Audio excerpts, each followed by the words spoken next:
Congress. My name is Christy, and in today's episode, I will be speaking on the secret space elite and my analysis of a secret agenda unfolding from a biblical perspective. In this video, I am going to discuss and analyze historical and current science and tech organizations, as well as quote popular leaders and speakers on these subjects. You will hear my perspective on aliens, which is different from those who are well known and are involved in this genre of scientific research. My conclusions are provisional, but as I continue to learn more in these matters, I find continuing and current reports supporting my perspective. These mentioned subjects are vast and daily changing, with new narratives that I cannot cover in one episode all my thoughts surrounding these topics, but I will continue to add expository videos expanding on them in the future. I've done 15 years of research in these subjects and often find myself discussing them with peers, my friends, and family. Many prestigious scientists and podcasters are publicly discussing their opinions, but with the small minority, I too filter my perspective through the ancient writings that you will read in the Holy Bible. I'll be the first one to say I cannot prove a lot of my opinions and perspectives, but really, who can when it comes to subjects that are shrouded in such secrecy? Unfortunately, for years, the UFO topic has been taboo, and society, for the most part, is uneducated in spacefaring topics and generally not interested in them at all.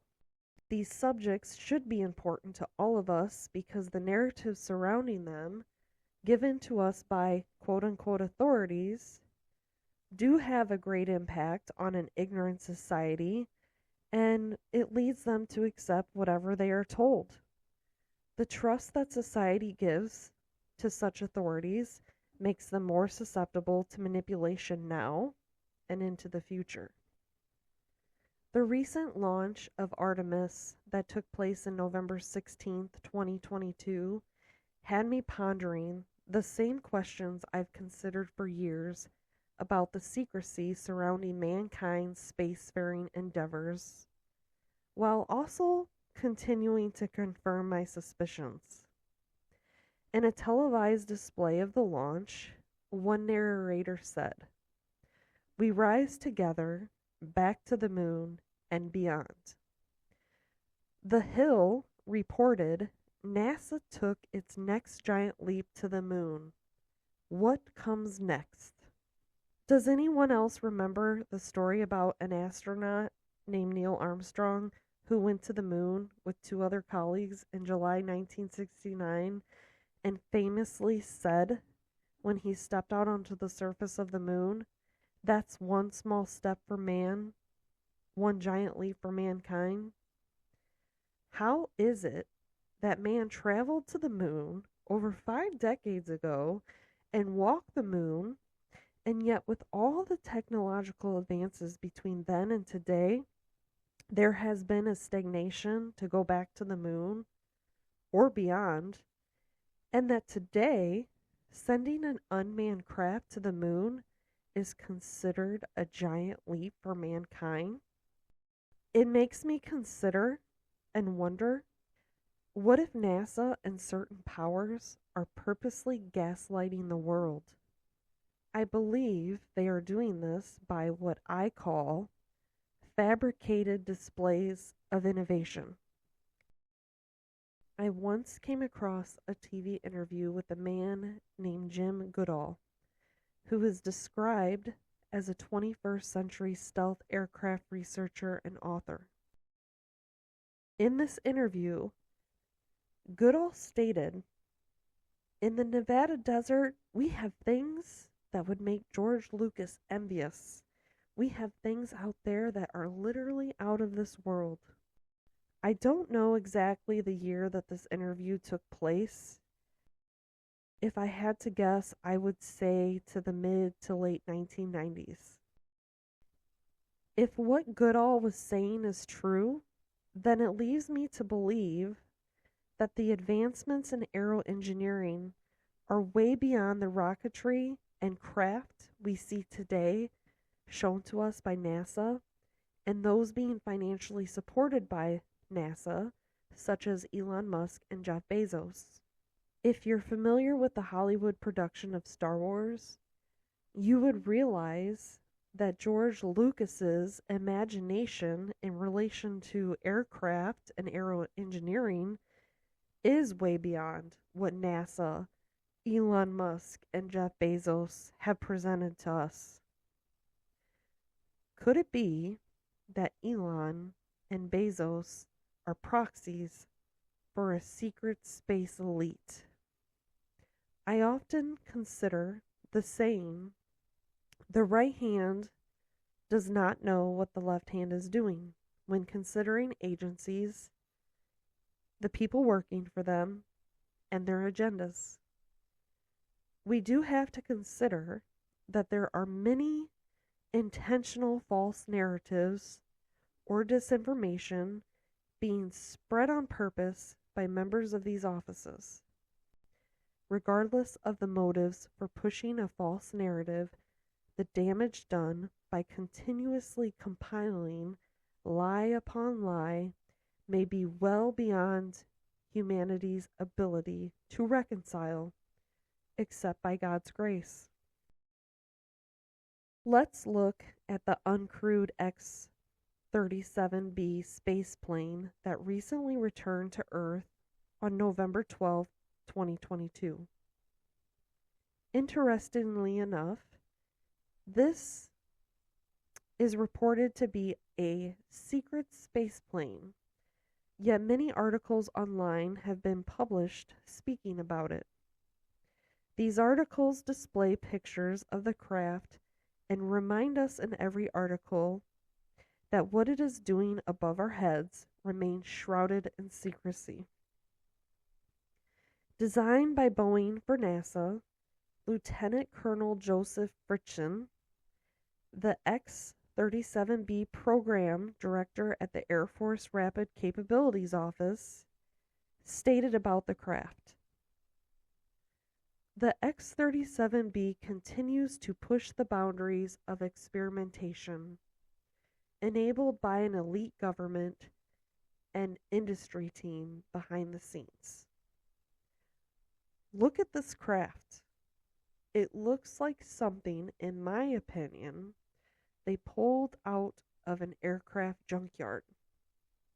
Why would they talk about this craft to us if it was such a secret what they were doing with it?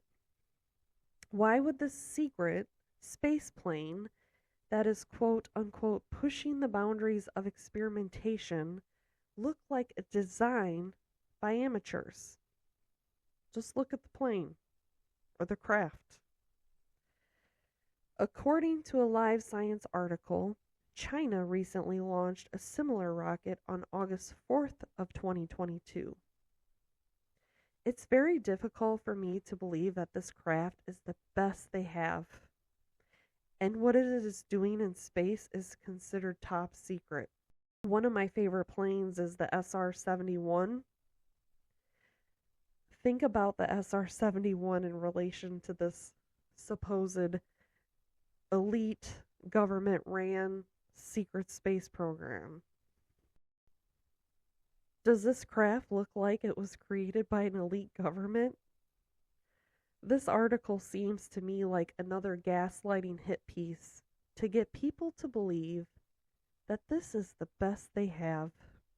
This X-37B craft is one example of why I'm convinced that publicized space activities are fabricated displays of innovation. The reason why a fabricated display of innovation like this would be done is to keep secret the elite space programs that have been using our tax dollars for decades to benefit the elite and keep the poor and meek uninformed and under their control. As we know, the elite have made many giant leaps here on Earth While the majority of the world suffers in poverty and political problems, and there has yet to be a balance of resources here to make life better for all, I do believe that the elite have made many giant leaps in space, on the moon, and beyond. Perhaps our tax dollars via black budgets have long footed the bill for the elite to progress into space, even deep space, while the meek suffer here on Earth with all the problems humanity continues to endure. Even today, we witness a multitude of worldwide conflicts. Yet this very day, we also see the quick burgeoning or urgency for space innovation, as well as the recent public announcement of the creation of the Space Force. How can we be that close to war in space if there's only a few up there with primitive technologies? An article written in May 2009 states, U.S. Forces black budget is second biggest military on Earth. The article is subtitled, Secret Space Program is Bigger Than NASA. Think about that. If your tax dollars have long funded secret space programs via the black budget, how can we believe them today about their quote-unquote new plans for space? An Esquire headline states, Hunter's Operation Paperclip, true story. Did the U.S. hire Nazis to work for NASA? Hunters was a series produced by Amazon Prime about a secret group comprised of Jewish individuals that were victims by some degree during the Holocaust. In this series, this group pursued and assassinated certain Nazi soldiers hiding among government groups in the United States, including NASA and other Washington, D.C. leadership. U.S. Today, in September of 2020, published an article called Fact Check, Nazi scientists were brought to work for the U.S. through Project Paperclip. Project Paperclip, for those of you who don't know, and don't feel bad for not knowing, because most people that I talk to and come across have no idea, was a secret United States intelligence program in which more than 1,600 German Nazi scientists, engineers, and technicians were brought to America to be employed after World War II ended between 1945 and 1959. It is reported that when they were brought here to America, that the Americans then that they were employed by, including NASA, bleached their minds of Nazi ideology. How can we be certain that today's NASA and black budget projects are not headed by men and women with ideologies that are as evil as those of the Nazi Party? Around the same time that these Nazis were brought to the United States, one of the first quote-unquote alien craft incidents happened in what we know today as the Roswell crash. Since Project Paperclip and Roswell, UFO sightings have burgeoned in the United States as well as throughout the entire world. The authorities for decades have either denied responsibility to these events or have given the public narratives that would explain them away as military tests of aero technologies that are easily explained by known physics. Society continues to be bombarded with narratives about people's first-hand experiences with unknown craft and or aliens or quote-unquote extraterrestrials via Hollywood narratives along with science fiction novels. Prior to the end of World War II and the enactment of Project Paperclip in the late 1930s, the establishment of Nazi Antarctic bases became a major concern of then President Roosevelt. The New York Times reported in July of 1939, President Roosevelt moved today to prevent possible extension of Germany's claims to Antarctic areas into the Western Hemisphere by directing Admiral Richard E. Byrd to leave in October to territory within the sphere of influence of the Monroe Doctrine. It is apparent that this government was prepared to take the position.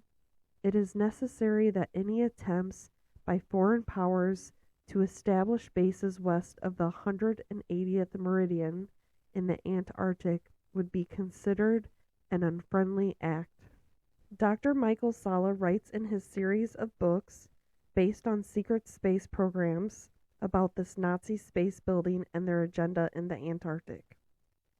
In his book, Antarctica's Hidden History, Salla informs readers that during World War II, extensive submarine activity in that region indicated that the Nazis were building more bases. U.S. Navy spies reported that once it became possible, major German companies involved in the Nazi military-industrial complex began moving equipment, resources, and personnel to Antarctica. The reported goals of the Nazis and German Navy were threefold. First, locating and converting vast caverns deep under the Antarctic ice into fully equipped bases that could host large numbers of personnel and equipment. Secondly, to establish large manufacturing plants in Antarctica for building fleets of spacecraft capable of interplanetary and eventually interstellar flight. And the third goal was to establish Antarctica as a safe haven from the fallout of another European war. Let us look at some comments made by famous leaders the decade before the public display of the first man stepping on the moon. October 8, 1955, General Douglas MacArthur said, "You now face a world of change. We speak in strange terms of harnessing the cosmic energy, of ultimate conflict between a united human race and the sinister forces of some other planetary galaxy. The nation of the world will have to unite, for the next war will be interplanetary war. The nations of the earth must someday make a common front against attack by people from other planets." 5 years after General MacArthur's warning about an interplanetary war, a group called JASON was formed. With a reported membership of between 30 and 60 people at the time of its formation, the JASONs are an independent group of elite scientists which advise the United States government on mostly sensitive matters of science and technology. A year after the JASONs were formed, on January 17, 1961, President Dwight Eisenhower warned in his farewell address against the establishment of a military-industrial complex. My fellow citizens, my subject tonight is science in national security. Originally, this talk was to be part of one I intend to make in Oklahoma City next week. However, I found that I could not possibly deal with the subject in just one address. So tonight I shall concentrate on the most immediate aspects of this question of the relationship of science to the defenses of our country. First, let me tell you what I am going to do in this talk and in my next. I am going to lay the facts before you, the rough with the smooth. Some of these security facts are reassuring. Others are not. They are sternly demanding. Some require that we resolutely continue lines of action now well begun. Others require new action, and still others, new dimensions of effort. After putting these facts and requirements before you, I shall propose a program of action, a program that will demand the energetic support of not just the government, but every American, if we are to make it successful. Progress toward these noble goals is persistently threatened by the conflict now engulfing the world. It commands our whole attention, absorbs our very beings. We face a hostile ideology, global in scope, atheistic in character, ruthless in purpose, and insidious in method. Crises there will continue to be. In meeting them, whether foreign or domestic, great or small, there is a recurring temptation to feel that some spectacular and costly action could become the miraculous solution to all current difficulties. A huge increase in newer elements of our defenses, development of unrealistic programs to cure every ill in agriculture. Good judgment seeks balance and progress.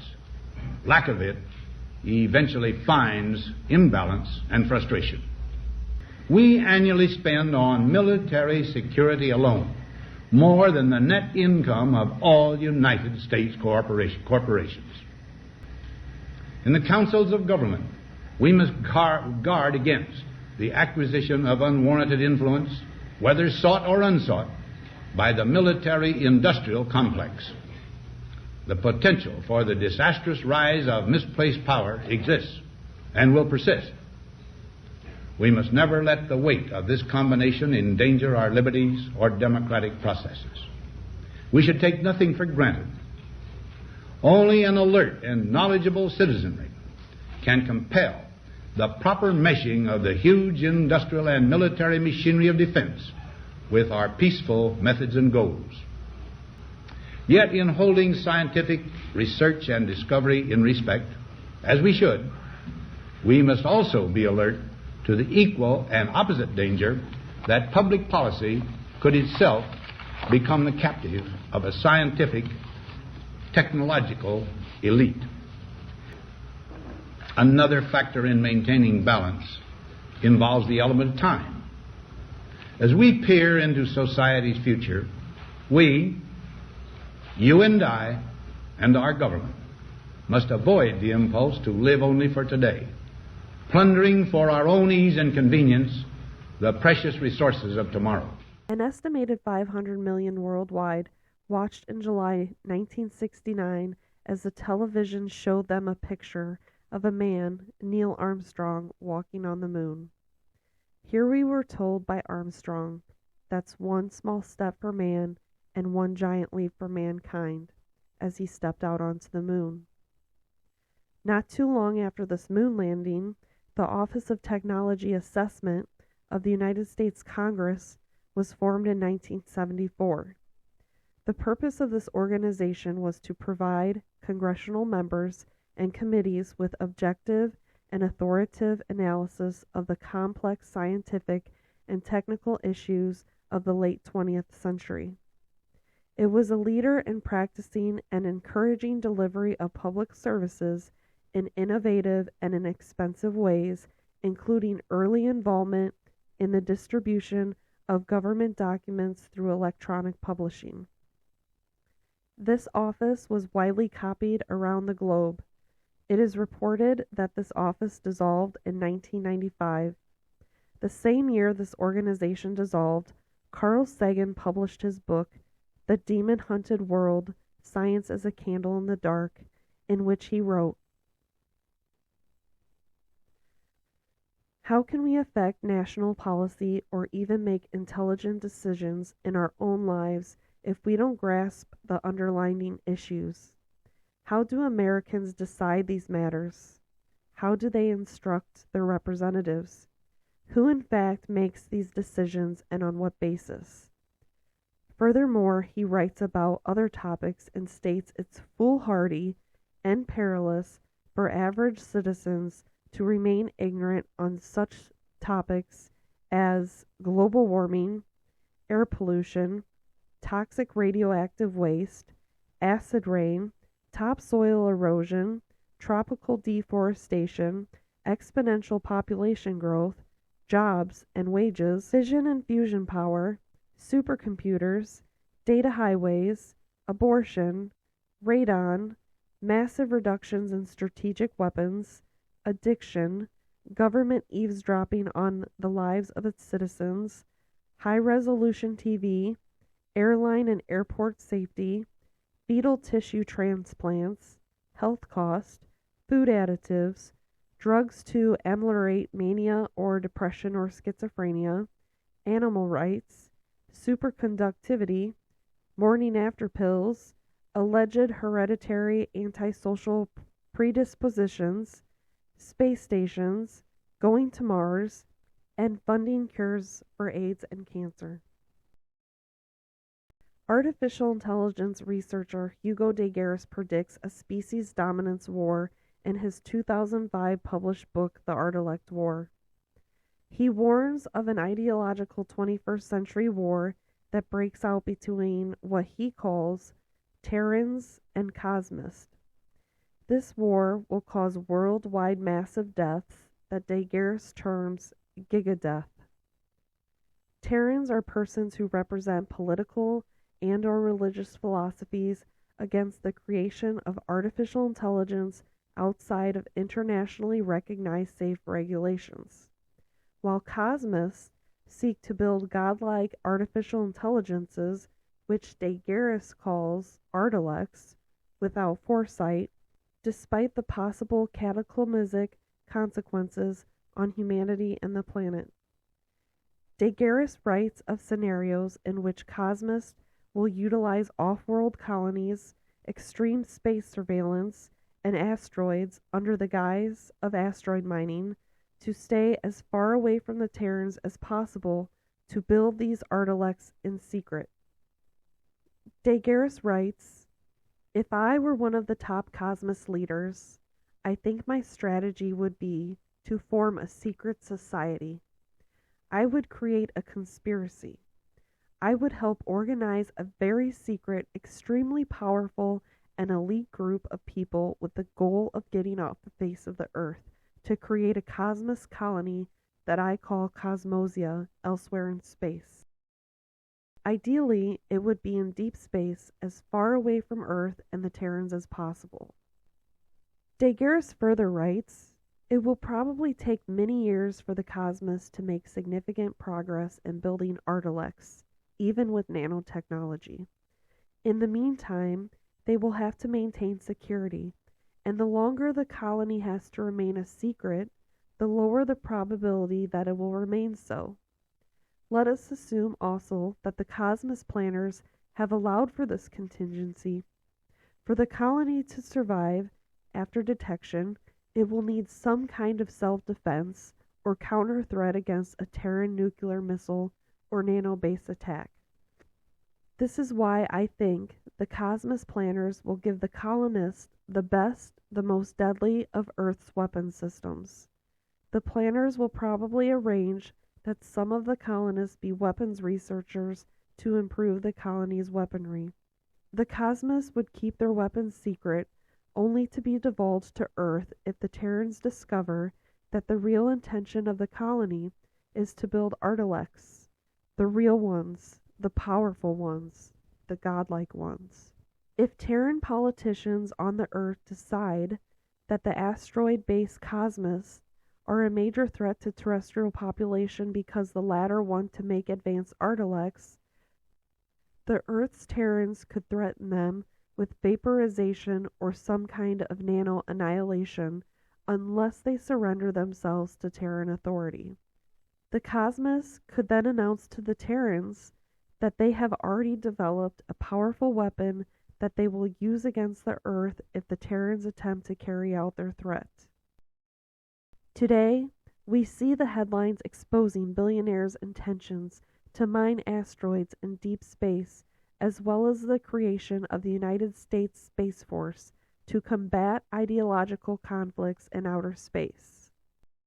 According to a Harvard International Review article written in April of 2022 called "Economics of the Stars: The Future of Asteroid Mining and Global Economy," The first tangible effort to enable exploration and development of asteroid mining occurred in 2012 from Planetary Resources, which is a Seattle-based aerospace company that was closely followed by Deep Space Industries.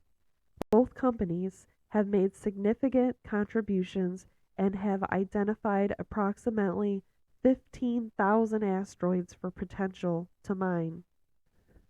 Currently, it is reported that asteroid mining is hypothetical, mostly because of the exorbitant cost.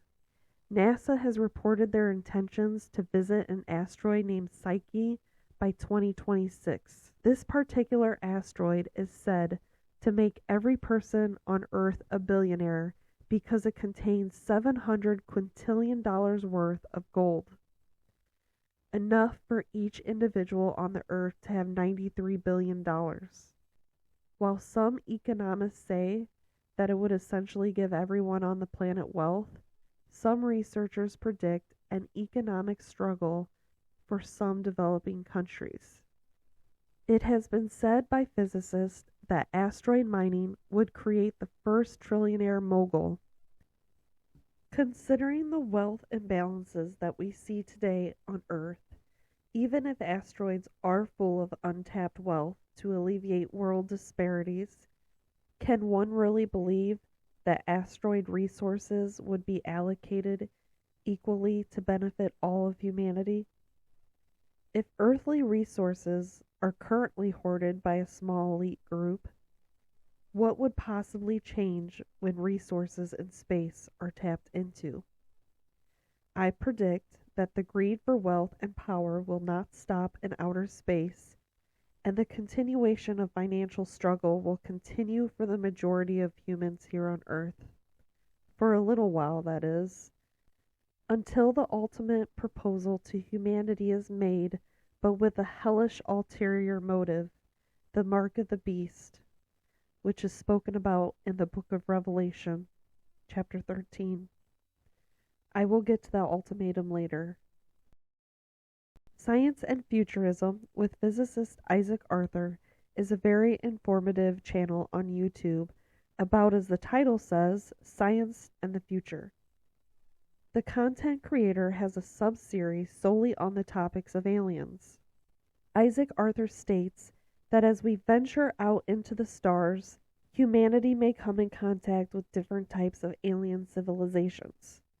He groups these aliens into the following: the covert, belligerent, oceanic, godlike, talkative, annoying, artificial intelligent, stupid, benevolent, aloof, terrifying, ancient, cryptic, crazy, invasive, primitive, parasitic, grabby, and refugee. What do Isaac Arthur's explanations of various groups of aliens have anything to do with the previous pieces of information that I've stated? Let us consider that if elite private groups and/or private militaries have built spacecraft far more advanced than the public is aware of in secret places such as Antarctica, and have gone into space using that secret craft, as well as using black budget tax dollars to expand their resources in space using 21st century emerging technologies, consider the enormity of technological powers that are hiding out in space. Consider the weapons that are already in space. Consider the divergent ideologies.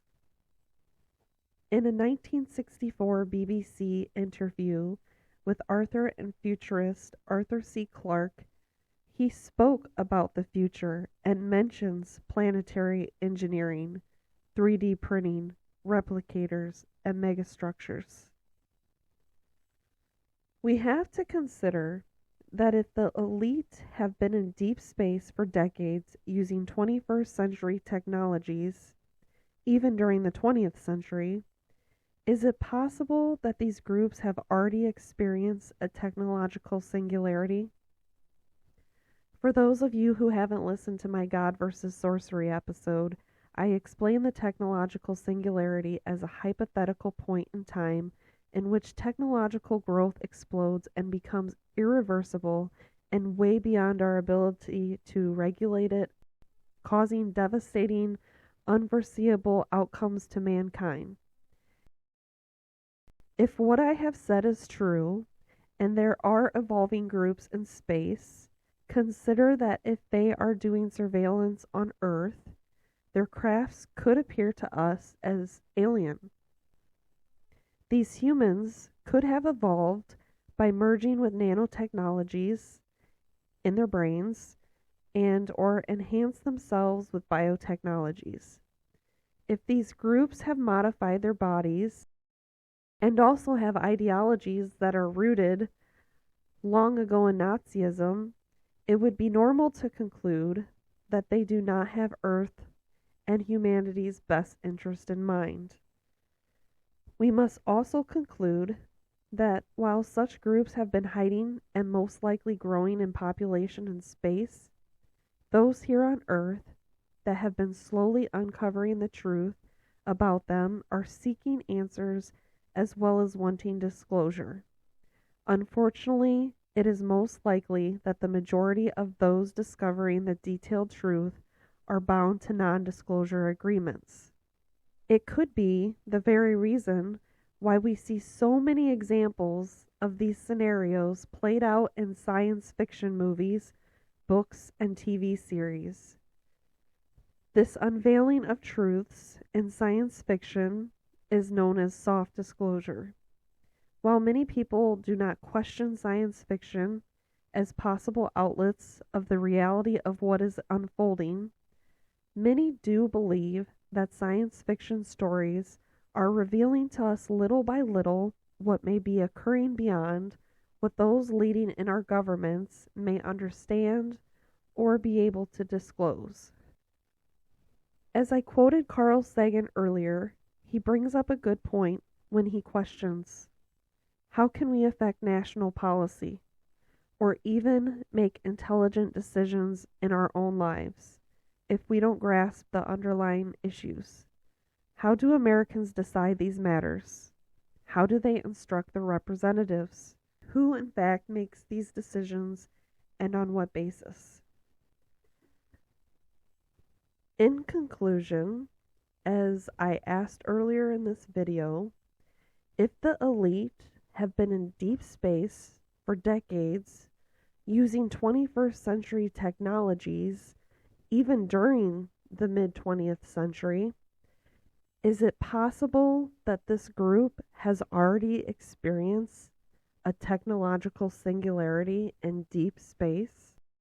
If the elite have experienced the technological singularity in deep space, it's acceptable to conclude that they have expanded and spread their groups in different areas of space. We should also conclude they have expanded in great numbers and have evolved by enhancing and modifying themselves using 21st century technologies such as biotechnologies and nanotechnologies.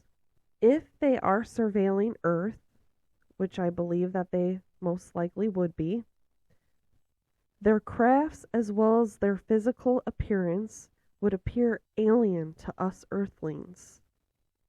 If these groups originated from the scientific technological elite that I spoke about earlier from Nazi Germany, launching their stealth spacecraft from Antarctica, it's safe to say they probably do not have Earth's and humanity's best interest in mind.